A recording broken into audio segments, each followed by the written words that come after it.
है। और जो पुराने पुराने गुरु बने बैठे थे गद्दी आसीन, वो भी मजबूर हो जाएंगे इस सत्संग को सुन के। सोचेंगे, समझेंगे, हिम्मत करके निर्णय लेंगे।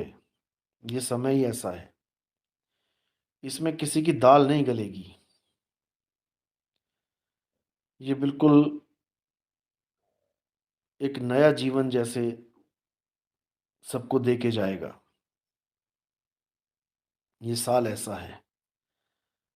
बड़े बड़े संतों ने, बड़े बड़े भविष्यकर्ताओं ने इसी 2023 की तरफ बहुत इशारे किए हैं। कुछ लोगों ने तो खुल के ये बोल दिया कि 2023 में ही कल्कि का अवतार होगा, कल्कि अवतार। लेकिन वो ये नहीं समझ पा रहे हैं कि कल्कि अवतार होता क्या है। ज्ञान अवतार ही कल्कि अवतार होता है। ज्ञान होगा सबको, सब समझ पाएंगे कि हम क्या करने आए थे इस संसार में और हम कहाँ फंस गए। युगों युगों से ये जीव फंसा हुआ है, लेकिन इस 2023 में लाखों करोड़ों जीव जागेंगे और ऐसा जागेंगे कि दूसरों को भी जगाएंगे, सोता किसी को छोड़ेंगे ही नहीं। इसीलिए संतों ने बोला है कि ऐसा समय आएगा जब घर घर में बोध विचार होगा। ऐसे ही नहीं बोल दिया। तो ये वो समय आ गया है। अब घर घर में जागृति आएगी। लोग जातिवाद, धर्मवाद, पाखंडवाद से ऊपर उठेंगे और मानवता को अपनाएंगे। जैसे हमारे प्रधानमंत्री ने बिना ये सोचे कि तुर्की हमारे लिए क्या क्या बोलता रहा आज तक, बिना ये सोचे कि वो तो मुसलमानों का देश है, बिना ये सोचे कि वो कट्टर है और हमेशा उकसाता है मुसलमानों को, ऐसा कुछ भी ना सोचते हुए उन्होंने इंसानियत का धर्म निभाया।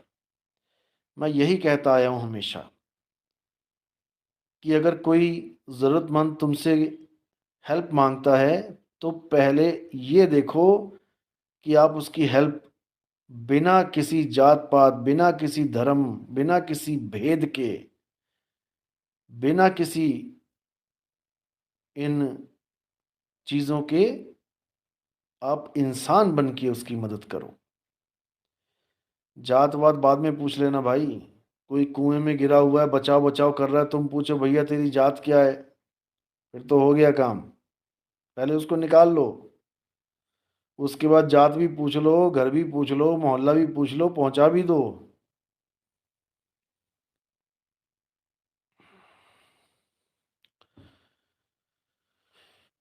तो बहुत ही दुख भी हुआ कि उस देश के हजारों बच्चे बिल्डिंगों के नीचे दफन हो गए। लेकिन प्रकृति किसी पे दया नहीं करती।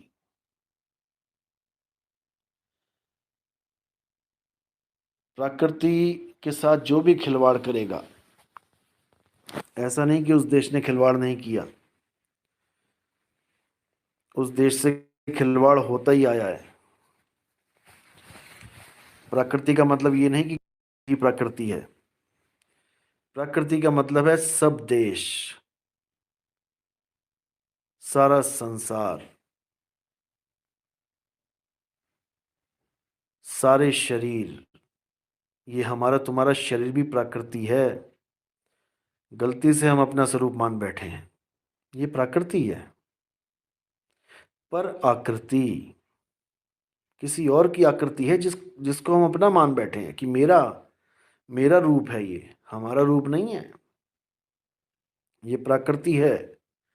ये प्रकृति से ही पैदा होती है, पांच तत्व ही प्रकृति है। पांच तत्व से ही पैदा होती है ये देह, और पांच में ही लीन हो जाती है। ये प्रकृति है। तो इस देह को अगर कोई परेशान करेगा, अगर मुसलमान सोचे कि हम तो सारी दुनिया में इस्लाम का कब्जा करवा देंगे, तो वो प्रकृति से खिलवाड़ कर रहे हैं। अगर कोई हिंदू सोचे कि सारी दुनिया में हिंदू ही हिंदू हो जाएं, चाहे उसके लिए मुसलमानों को मारना पड़े, काटना पड़े, तो याद रखना वो प्रकृति से खिलवाड़ कर रहा है। प्रकृति से खिलवाड़ नहीं करना है। जो हो रहा है ठीक है, बस तुम किस कारण इस दुनिया में आए हो उसको जानो। तुम मुसलमान हो, ठीक है, बहुत अच्छी बात है कि तुम मुसलमान हो। तुम हिंदू हो, ठीक है, बहुत अच्छी बात है तुम हिंदू हो। कोई सिख है, कोई ईसाई है, ठीक है, बहुत अच्छी बात है, किसी ना किसी धर्म से जुड़ा है, किसी ना किसी रूप में अल्लाह को याद कर रहा है, किसी ना किसी रूप में मौला को याद कर रहा है, ठीक है। 100 पाप करने से अच्छा किसी धर्म में राम राम कर रहा है, ठीक है। लेकिन असली मुद्दा क्या है? केवल राम को बोलना ही नहीं है, केवल राम को जपना ही नहीं है, केवल खुदा खुदा करना ही नहीं है, वाहिगुरु वाहिगुरु जपना ही नहीं है, गॉड गॉड करना ही नहीं है, उसको अनुभव में भी लाना है। क्योंकि वो कहीं 7वें आसमान पे नहीं बैठा कि तुम्हें रॉकेट पे बैठ के जाना पड़ेगा। 7वां आसमान तुम्हारे पास है, 7वां आसमान तुम्हारे पास है। अब तुम्हें कैसा गुरु मिला है, तुम्हारा मुर्शिद कामिल कैसा है, इस पे डिपेंड करता है कि तुम कौन से आसमान तक पहुंचोगे। जब कामिल मुर्शिद मिल जाएगा तो सीधे 7वें आसमान की टिकट काट देगा तुम्हारी, और विहंगम चाल से तुम सीधे 7वें आसमान पे पहुंच जाओगे, जहां मौला ने आसन लगा रखा है, सिंहासन लगा हुआ है जहां परमात्मा का। अब तो जाए चढ़े सिंहासन और मिले हैं सारंग पानी, राम कबीरा एक भय हैं, कोई न सके पहचानी। राम और कबीर एक हो जाएंगे वहां पे, दो नहीं रहेंगे। अभी एक नहीं है, फिर दो नहीं रहेंगे।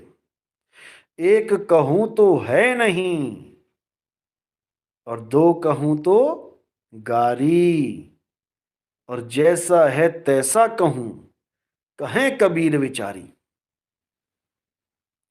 तो ये तब समझ में आएगा जब उस सिंहासन तक पहुंचोगे। इसलिए वैर विरोध किसी का नहीं करना है, जो जैसी भक्ति कर रहा है उसको करने दो। हमारा काम है, हमारा फर्ज है उसको समझाना। एक बार समझा दिया, 2 बार समझा दिया, ठीक है। अब उसकी मौज है, आगे करना है या नहीं करना है। आज एक मैसेज आया था, एक भगत पूछ रहा था कि क्या हम व्हाट्सएप पे आपके सत्संग शेयर कर सकते हैं? बिल्कुल कर सकते हैं। आपका फ़र्ज़ बनता है कि जब आपको कोई सही चीज़ मिल रही है तो आप अपने सगे संबंधियों, अपने दोस्तों, अपने रिश्तेदारों में भी वो चीज़ बांटें। हाँ, अगर आपको कोई गलत चीज़ मिल गई है, किसी गुरु की शरण में चले गए हो, गलत भक्ति कर रहे हो, तब भी आपका फ़र्ज बनता है कि उन गुरुओं के शिष्यों को एक बार सावधान करें। वैर विरोध से नहीं, प्रेम से, समझाने के तौर पे। विरोध तो किसी का करना ही नहीं है, विरोध तो नशों का करना है, विरोध तो मीट मांस का करना है, कहीं पे कत्ल हो रहे हैं उसका विरोध करना है। आज झारखंड से एक फ़ोन आया था महंत जी का, तो उन्होंने बताया कि हमारे यहाँ पे गद्दी चल रही है, हम आश्रम के महंत हैं, हमारे सत्संग सुनते हैं और इनवाइट करना चाहते हैं, जुड़ना चाहते हैं। बहुत अच्छी बात है, परमात्मा की अपार कृपा हुई आप पर जो आप इस ज्ञान को समझ पाए और जुड़ने की बात कर रहे हैं। एक बिहार से बहुत बड़ी गद्दी है, नाम नहीं लूँगा अभी, उनका फ़ोन आया, मुझे नहीं आया, किसी भगत को आया, और उस भगत से उन्होंने समय मांगा कि हम अपने आश्रम पे सत्संग करवाना चाहते हैं। मैं यही बोल रहा था सबको, मैं यही कह रहा था कि हमें आश्रम की ज़रूरत नहीं है। 5 साल से लोग यही देख रहे हैं कि 2018 से सत्संग चल रहा है, अभी तक कोई आश्रम का कोई एड्रेस नहीं, आश्रम बिना आश्रम के कैसे काम चल रहा है भैया? बिना आश्रम के ही काम चलाने आए हैं। आश्रम तो तैयार पहले ही करवा दिए थे आने से। हर शहर में आश्रम है हमारे, हर गांव में आश्रम है हमारे। बस जाके बैठ के सत्संग करने की देर है। सारे अपने ही हैं। चिंता मत करो, नाम नहीं करवाऊंगा अपने। तो अब बड़े बड़े आश्रम जो चल रहे हैं, जिनके 10-10 हजार, 50-50 हजार, लाख लाख शिष्य हैं, अब वो जाग रहे हैं। और जब वो जागेंगे तब समाज में ऐसी जागृति आएगी, ऐसी जागृति आएगी कि आप सोच भी नहीं सकते। तब हम सब एक हो जाएंगे। हमारे सत्संग सुन के क्या सिख भाई, क्या मुसलमान भाई, क्या ईसाई भाई और हिंदू तो हैं ही हैं, सब जाग रहे हैं। भेदभाव खत्म कर रहे हैं, 52 अक्षरों को त्याग रहे हैं। ये जात पात धर्म भेद, ये सब 52 अक्षर का झगड़ा है। और यही हमारा दुश्मन है, दोस्त भी है। कब? जब दुनियावी काम करने हो। कितना आसान हो जाता है ये बोलना, भैया जरा पानी देना। कितना आसान हो गया, सीधे पानी लेके आएगा। बहुत आसान हो जाता है काम। अगर बिना बोले किसी को चप्पल ही मंगानी है तो तुम इशारे करते थक जाओगे, पैरों में उंगलियां लगाते लगाते कि क्या चाहिए। लेकिन चप्पल का नाम चप्पल रख दिया, कितना इजी हो गया। क्या चाहिए? चप्पल। क्या चाहिए? सुई। अगर अक्षर ना होते तो सिलने का स्टाइल मारते, तुम ऐसे सिलते हैं जैसे पानी को हम लोग कहें कि ऐसे पीना है। अगर कबूतर मंगाना होता तो तुम क्या बोलते? तुम चित्र करते मर जाते। जिसकी ड्राइंग अच्छी है वो तो समझा देते चित्र बना के। और जो बेचारा जीरो है ड्राइंग में, वो वो कबूतर की जगह गिद्ध बना देता। तो बहुत आसान हो जाता है जीवन 52 अक्षरों से। कितने आराम से मैं तुम्हें वो चीजें समझा रहा हूं जो ये 52 अक्षर ना होते तो मैं समझा भी ना पाता। लेकिन यही 52 अक्षर तब दुश्मन बन जाते हैं जब हम वस्तु की जगह, वस्तु को खोजने की जगह हम 52 अक्षरों को पकड़ के बैठ जाते हैं। ये तब हमारे दुश्मन हो जाते हैं। इसी चीज को समझना है।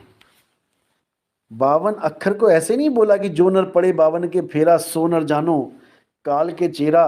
ऐसे ही नहीं बोल दिया काल के चेरा।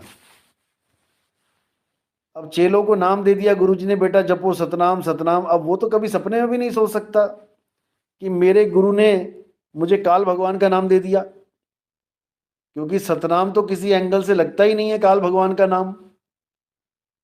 लेकिन ये भी काल भगवान का ही नाम है, क्योंकि 52 अक्षरी नाम है। सतनाम सतनाम जपोगे तो काल का नाम है, और सतनाम को बूझोगे तो दयाल का नाम है।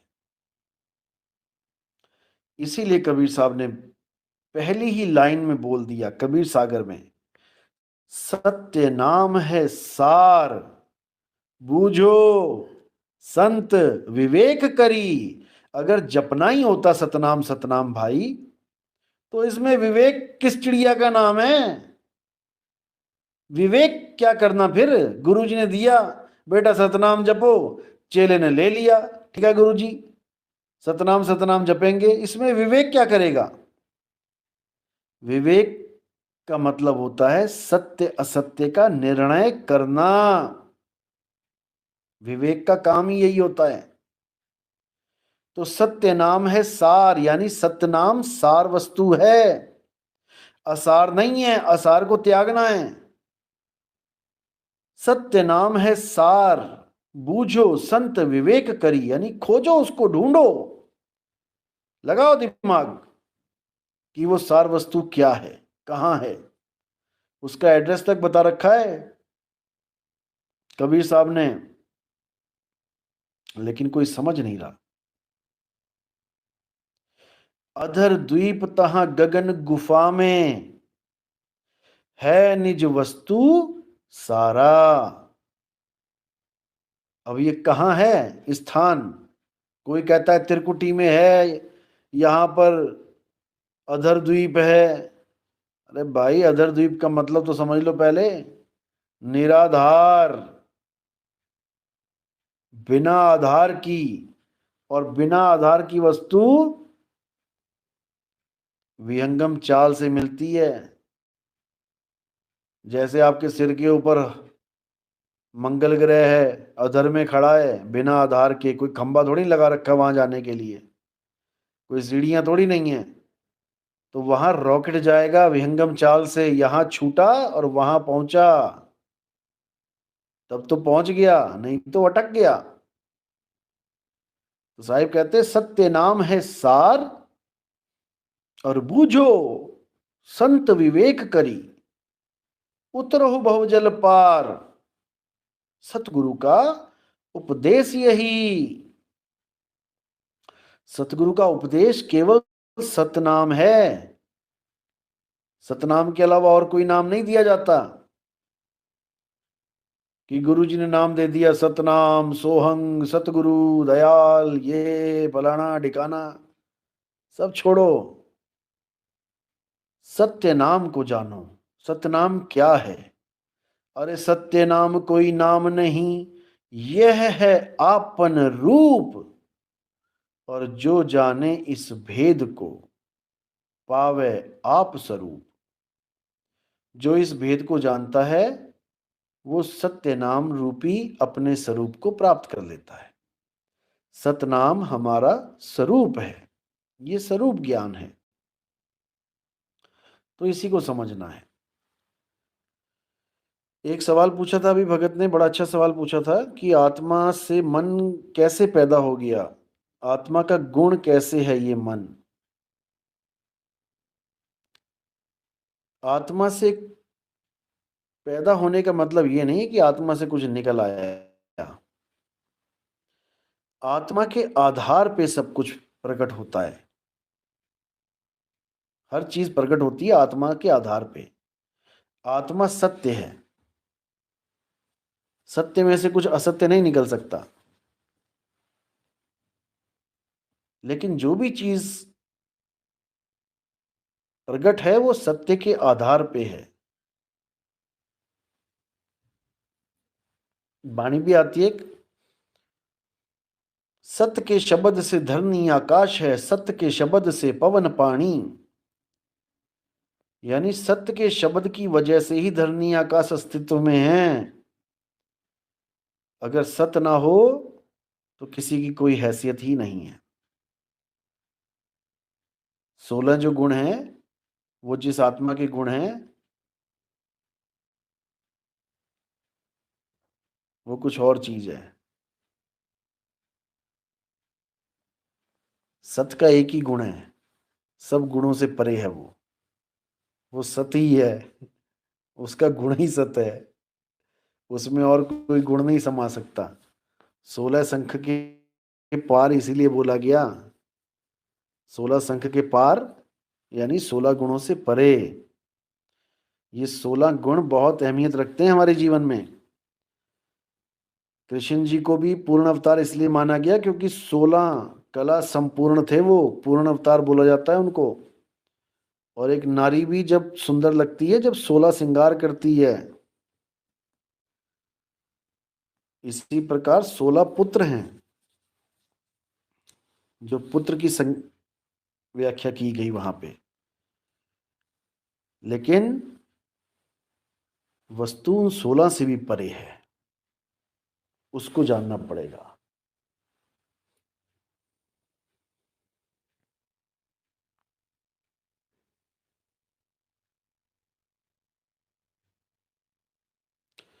जगदीश वर्मा जी, गुरु जी आपके ज्ञान का प्रचार अच्छा हो रहा है और मेरे परिवार वाले भी बहुत अच्छी तरह से समझ रहे हैं ज्ञान को। आपको धन्यवाद, कोटि कोटि प्रणाम। बहुत अच्छी बात है, आपके परिवार वाले इस ज्ञान को समझ रहे हैं उनका भी जन्म सफल होगा। मालिक से यही अरदास है कि सब भाइयों का जन्म सफल हो, एक भी इस 84 में ना लटके, क्योंकि अगर अब भी लटक गया तो पता नहीं कब निकलेगा। इसलिए इस चीज़ को बिल्कुल लाइट मत लेना कि किसने देखी 84, किसने देखी 85। भैया आंखें खोल के देखो, 84 तुम्हारे सामने नाच रही है। तुम्हारे घर में ही कितने 84 के जीव है, तुम्हें यही नहीं पता होगा। चींटियां हैं, मच्छर हैं, कॉकरोच हैं, छिपकली हैं, स्पाइडर है, और भी कबूतर रहते हैं घरों में। तरह तरह के कीड़े होते हैं घरों में। देखो लहसुन प्याज टमाटर आलू काट के देखो, उसमें कोई ना कोई कीड़ा घुसा होगा, तुम्हारे घर में ही बैठा है वो भी। आटा छानो, देखो कैसे सुंडियां निकलती हैं उसमें से। ये सब 84 है। परमात्मा का कोई उससे दुश्मनी नहीं थी कि उसको सुंडी बना दिया और तुम्हें बना दिया मनुष्य, राजा बन गए तुम। तुम्हारा भी नंबर लगा देगा वो, अगर इस देही की कदर नहीं करी तो। और इस गलत फहमी में तो बिल्कुल मत रहना कि मैं हिंदू हूँ या मैं मुसलमान हूँ, दूसरा जन्म नहीं होता मुसलमानों का। ये तुम्हारी गलत फहमी में है, गलत फहमी है तुम्हारी कि मुसलमान का दोबारा जन्म नहीं होता। सबका जन्म होता है, सब बार बार आते हैं गर्भ में। मैंने पिछली बार सवाल किया था कि अगर कोई छोटा सा बच्चा मुसलमान के घर पैदा होता है और वो 1-2 महीने में मर जाता है, तो बताओ उसका कहाँ लेखा जाएगा, जब उसने कोई कर्म ही नहीं किया इन 2 महीनों में। ना स्वर्ग वाला कोई काम किया, ना नरक वाला किया, ना दोजक का किया, ना जन्नत का किया, तो वो कहाँ जाएगा। जब उसकी कब्र खुलेगी तो कहाँ जाएगा। जब कयामत का दिन आएगा तो कहाँ जाएगा वो। उसने तो कुछ भी ना किया, ना पाप किए ना पुण्य, आया दूध पिया चला गया। तो फिर ऐसा मुसलमान का जन्म क्यों दिया अल्लाह ने। ना वो कोई बंदगी कर पाया, ना वो कलमा पढ़ पाया, ना उसका खतना हुआ, ना उसने कोई नमाज पढ़ी, ना वो हिंदू हुआ, ना वो मुसलमान रहा, ना उसने राम राम किया, ना अल्लाह अल्लाह, ना वाहेगुरु, ना गॉड। फिर उसको पैदा करके भेजा ही क्यों था यहाँ पे, जब वो बेचारा सजदा ही ना कर पाया। तो इस गलतफहमी में मत रहना, सबका आना जाना लगा रहता है। यहाँ से मुक्त वही होता है जिसको अल्लाह का दीदार हो जाता है, जो अल्लाह को समझ जाता है, जो खुदा को पा लेता है। उसके अलावा सबका नंबर लगेगा। हाँ, जो मुसलमीन हो गया, जो मुसल्लम, जिसने ईमान ले लिया, उसका जिसने शब्द की साधना शुरू कर दी, वो दोबारा नहीं आएगा। शब्द की साधना करने वाले को ही मुसलमान कहते हैं। ये टोपी पहनना और कुर्ता पजामा टखने से ऊपर कर लेना, ये मुसलमान नहीं है। ये तो एक वर्दी है, ये तो एक वर्दी है केवल। ये वर्दी है, पढ़ाई नहीं है। पढ़ाई तो वो है जिससे अल्लाह मिले। वर्दी से तुम रिझा सकते हो, वर्दी वर्दी से तुम ये शो कर सकते हो कि हाँ भाई मैं मुसलमान देखने में लग रहा हूं। लेकिन इबादत से तुम मुक्ति को प्राप्त करोगे।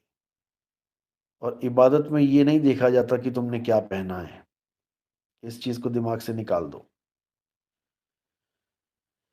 इबादत से असलियत को पाया जाता है, असल को पाया जाता है। और असल एक ही है, चाहे उसे अल्लाह कह दो, चाहे उसे वाहिगुरु कह दो, चाहे उसे कुछ भी कह दो, तुम्हारी मौज है, जो मर्जी कह दो। पानी को जल कह दो, वाटर कह दो, टोए कह दो, वो तुम्हारी मौज है। लेकिन मुद्दा है असल को पाना। मुद्दा है नामों को छोड़ के पानी को पीना। अगर नाम ही जपते रह जाओगे तो कभी पानी मिलने वाला नहीं है। इसलिए हमेशा असल को पकड़ो, इन लफ्जों को नहीं पकड़ना है। एक भजन में सुन रहा था, अब तो पाकिस्तान के जो गायक हैं, लगता है हमारे सत्संग सुनने लग गए हैं वो भी।